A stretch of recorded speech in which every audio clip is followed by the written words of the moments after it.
48 laws of power. Law number 3. Conceal your intense. अपने इरादों को छुपा कर रखें ताकि दूसरों को जब तक आपके इरादा का पता चले तब तक बहुत देर हो गई. चलो आपको कहानी बताता हूँ ताकि आपको और अच्छे तरीके एक्सप्लेन कर. मार्कस नाम का एक 22 साल का यंग लड़का काउंटेस नाम की एक लड़की थी जिसको बहुत पसंद करता था. दिक्कत ये थी कि मार्कस चाह कर भी इम्प्रेस नहीं कर पाता था. इम्प्रेस करना चाहता लेकिन काउंटेस को उसको पूरा भी पाउंड में दिया करती. सो उसके लिए वो अपने दोस्त निनोर के पास गया. निनोर से उसने सलाह लिया. एज अ गर्ल निनोर ये जानती थी कि कैसे किसी को अट्रैक्ट किया जाए.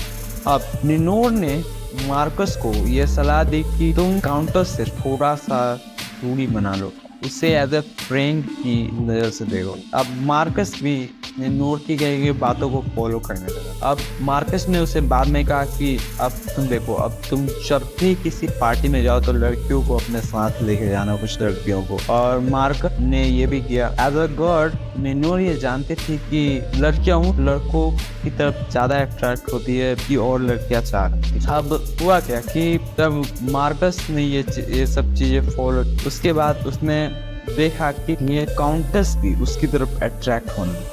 और काउंटेस जहाँ भी जाती तहाँ मार्कस की चर्चा करती रहती. जहाँ जाती तहाँ मार्कस की बात करती. लेकिन जब मार्कस और काउंटेस जब मार्कस के घर पर थे उस रात मार्कस से कंट्रोल नहीं हुआ और उसने अपने दिल की बात जाहिर कर दी. ये सब जो मैं कर रहा था ये सब फेक था, बस मैं तुम्हें इम्प्रेस करने के लिए सब कर रहा था. अब यहाँ पर हुआ क्या कि मार्कस अपने इंटेंशन को कंट्रोल नहीं कर पाया, अपने इरादों को कंट्रोल नहीं कर पाया और उसने अपने इरादे बता दिए. अब यहाँ से पूरा हो गया लव ट्विस्ट. अब उसके बाद काउंटेस पहले की तरह हो गए. अब उससे पूरा भी होने. इसलिए कभी कभी अपने जुबान को बंद रखना ही आपके लिए सही होता है. अपने इंटेंशन को हमेशा छुपाओ. इस पर मुझे एक दूसरी कहानी याद आती है. दूसरी कहानी आपको बताता हूँ. एक राजा हुआ करता था बहुत पहले. उसकी सेना ज्यादा नहीं कि थोड़ी सी कम थी और उसके दुश्मन राज्य से. और दुश्मन राज्य भी चाहता था कि इस राज्य पर हमला करके इसके सेना को मार कर इस राज्य पर कब्जा कर ले. लेकिन एक दिन जो राजा था उसने उस दुश्मन राज्य के राजा को इनवाइट किया अपने यहाँ पर खाने के लिए. और जब दुश्मन राज्य का राजा उस राजा के पास गया तो अपने साथ 1000 सेना लेके गया. अब हुआ क्या, उस राजा को लग रहा था दुश्मन राज्य के राजा को कि ये अगर मैं वहां गया खाने में तो वो मुझे जरूर से जरूर मारने की कोशिश करेगा. इसलिए वो सीमा पर ही अपना टेंट गाड़ के बैठा रहा. और जब उसे वहां से खाने के लिए लंच के लिए बुलाया गया, इनवाइट किया गया, तो वो एक शर्त उसके लिए रखी गई राजा के लिए कि वो जब उसके पास खाने आया तो अपने 600 सैनिक साथ लेके गया. अब राजा भी, दुश्मन राज्य का राजा भी खुश. वाह क्या शर्त रखी है, इससे तो मैं और सेफ हो जाऊंगा. उस राजा ने अपने 600 सैनिकों को निर्देश दिया कि तुम लोग वहां पे जाके किसी चीज को खाओगे पियोगे नहीं, सब पर नजर रखोगे कि किसी में विष तो नहीं मिलाया गया किसी खाने में.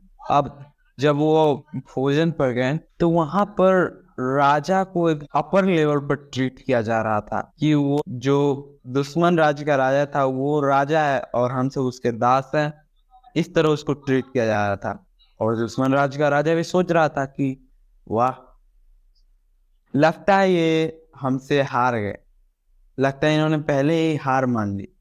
बस राजा खुश होके भोजन करके जब जैसे ही अपने जहां पर उन्होंने अपना टेंट लगाया हुआ था तो वहां पर पहुंचा तब उन्होंने उसकी आंखें दंग रह गई. जब तक वो भोजन कर रहा था तब तक दुश्मन राज्य के सारे सैनिकों को उस राजा के सैनिकों ने मार गिराया था, बाकी जो बचे थे. अब उस राजा के पास भागने के अलावा कोई रास्ता नहीं था.